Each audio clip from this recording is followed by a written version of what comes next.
50세 정도부터 고혈압약 드시는 분들 정말 많이 계시죠? 고혈압약을 먹은 전후 차이가 몸에서 바로 느껴지는 것도 아니고 안 먹으면 안 된다 하니 먹긴 먹고 있다고 말씀하시는 분도 정말 많이 계세요. 이런 고혈압은 왜 생기는 걸까요? 우리가 모두 알고 있는 사실 하나는 바로 높은 혈압을 방치하면 몸에 정말 안 좋다는 사실입니다. 혈압이 높은 분들 국내에서만 약 1,300만 명이 넘는다고 해요. 정말 많죠? 혈압 어떻게 하면 낮출 수 있을까요? 혈압을 확실히 낮추는 7가지 방법을 알려드릴게요. 먼저 고혈압에 대해 설명을 드리자면 예를 들어 수도관을 생각해 보세요. 집에서 깨끗한 물을 쓰시려면 상수원에서 압력을 가해서 물을 보내줘야 하잖아요. 물이 흐르게 하기 위해 항상 압력이 가해지고 있지요. 압력이 가해지니 시간이 지나면 노후될 수밖에 없는데 평소보다 더 많은 물이 흐르거나 또는 안에 노폐물이 쌓여 흐르는 공간이 좁아지므로 압력이 올라가게 되면 수도관이 견디기 힘들어지겠죠. 그렇게 노후화되다가 터지기도 해요. 가끔 길에 상수도관 공사로 길을 막고 있는 것도 보셨죠? 그렇게 되면 그 지역은 급수 중단이나 혼탁수 문제도 발생할 수 있습니다. 우리 몸의 심장이나 혈관도 비슷하다고 생각하시면 맞아요.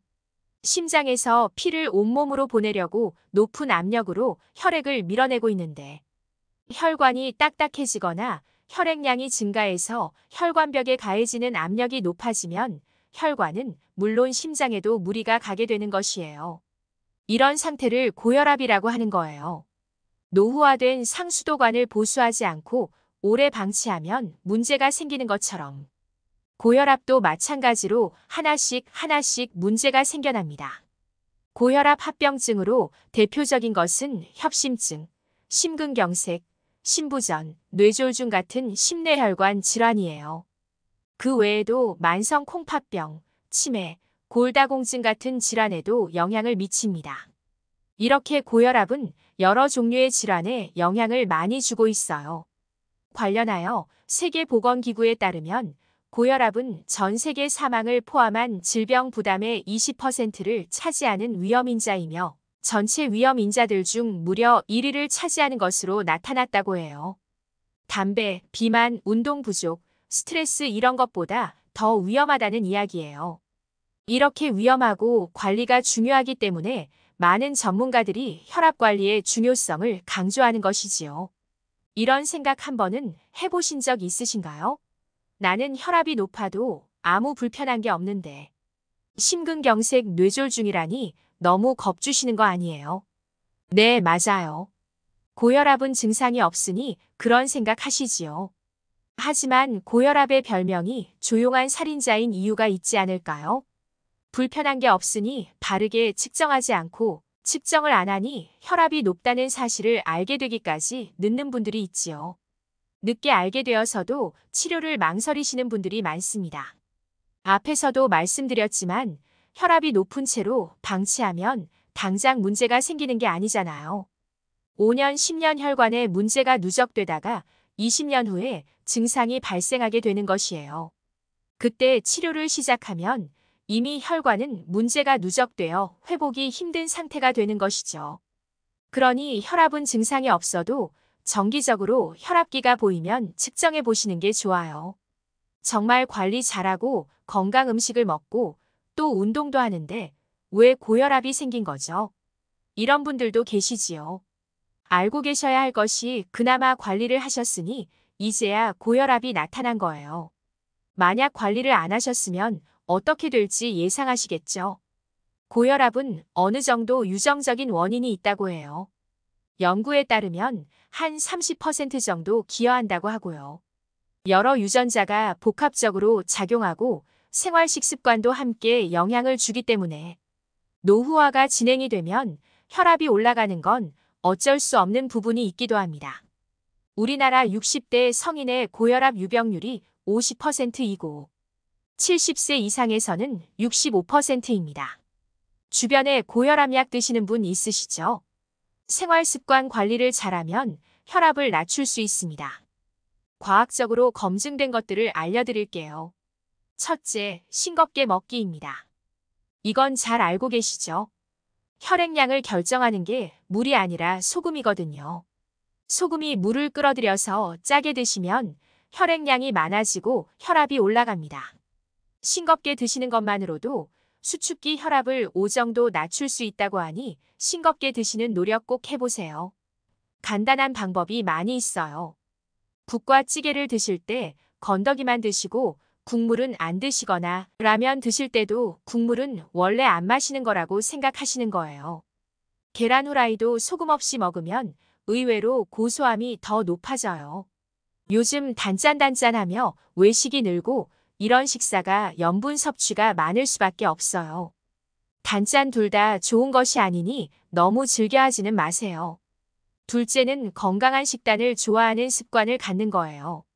쌀이 주식인 한국 사람의 경우에는 탄수화물을 조금 줄이시고 단백질 섭취를 늘리는 게 좋은 방법이에요. 신선한 채소 과일은 몸에 정말 좋은 음식이지요. 그렇다고 딱 하나만 집중적으로 드시기보다는 색깔이 다른 여러 종류를 드시는 것이 더 좋다고 해요. 육류에 많은 포화 지방산이나 튀김에 많은 트랜스 지방을 멀리하세요. 이런 음식을 안 먹는 기간이 길어지면 몸이 가벼워짐을 느끼실 수 있어요. 셋째는 절주하시는 거예요. 술 마신 다음 날 재보시면 혈압이 평소보다 좀 높게 나와요. 하루 한 잔, 와인 한 잔 드시는 거는 고혈압이나 다른 건강에 좋다는 이야기 들어보셨죠? 정말 한 잔만 드시면 그렇게 나쁘지 않지만 소주 반병 이상은 독약이라고 생각하시고 자제하시는 게 좋겠습니다. 넷째는 건강한 체중을 유지하시는 거예요. 체중을 5kg 정도 감량하시면 수축 혈압을 45 정도 낮출 수 있다고 하니 정말 좋다는 생각 드시죠? 적정 체중으로 잘 유지하시면 여러 가지 성인병 발병을 막아주고 건강 장수한다는 것이 잘 증명되어 있습니다. 다섯 번째, 운동하시는 거예요. 땀이 날 정도의 유산소 운동을 일주일에 2시간 이상만 하면 혈압이 5에서 8 정도 낮아집니다. 일주일에 2시간은 최소한의 유산소 운동 시간이고 물론 그 이상 하시면 더 좋습니다. 가끔 고혈압 환자는 운동하면 안 된다고 하던데 하시는 분들 있는데요. 근력 운동이 일시적으로 혈압을 올리기 때문에 혈압 조절이 잘 되지 않고 평소에 혈압이 160에서 180 이러신 분들은 조금 삼가하시는 것은 맞아요. 그게 아니시라면 평소에 약 잘 드시고 혈압 잘 관리하시는 분들은 유산소 운동에 근력 운동도 추가하시면 더 좋습니다. 여섯 번째는 금연입니다. 고혈압 환자들은 심뇌혈관 질환 위험이 높은 데대 흡연까지 하시면 위험이 2배 이상 되기 때문에 금연은 꼭 하시라고 강력히 말씀드립니다. 그리고 마지막 제일 효과가 좋은 방법은 혈압약을 규칙적으로 드시는 거예요. 고혈압이 처음 진단되신 분들은 바로 약물 치료를 시작하지 않거든요. 한 3개월 정도 생활습관 교정해 보시고 다시 평가를 하게 되는데요. 10% 정도는 정말 노력하셔서 혈압 조절을 하긴 하는데 지속적으로 오래 유지하시는 분은 드물어요. 평생 약을 먹어야 한다는 것이 부담스러운 건 당연하지요. 그래도 인류가 만든 어떤 약보다 안전하고 효과적인 약이 혈압약이라고 해요. 전 세계적으로 워낙 많은 사람들이 먹는 약이기 때문에 크게 걱정 안 하셔도 됩니다. 고혈압약은 내성이나 의존이 없기 때문에 오래 드셔도 효과가 떨어지지 않는다고 해요. 그리고 고혈압약만큼 사람들을 오래 살게 해주는 효과가 잘 증명된 약이 많지 않아요. 여러 가지 질환을 예방해주고 건강하고 오래 살게 해드리는 약이 바로 고혈압약이라고 할 수 있겠네요. 앞에서 말씀드린 건강한 생활 습관과 함께 고혈압약을 잘 챙겨 꾸준히 드시는 것이 건강한 노후의 한 방법이니 잘 기억하시길 바랍니다. 오늘의 영상이 도움이 되셨다면 소중한 분께 이 영상을 보내주세요. 항상 건강에 좋은 참 정보를 알려드리겠습니다. 감사합니다.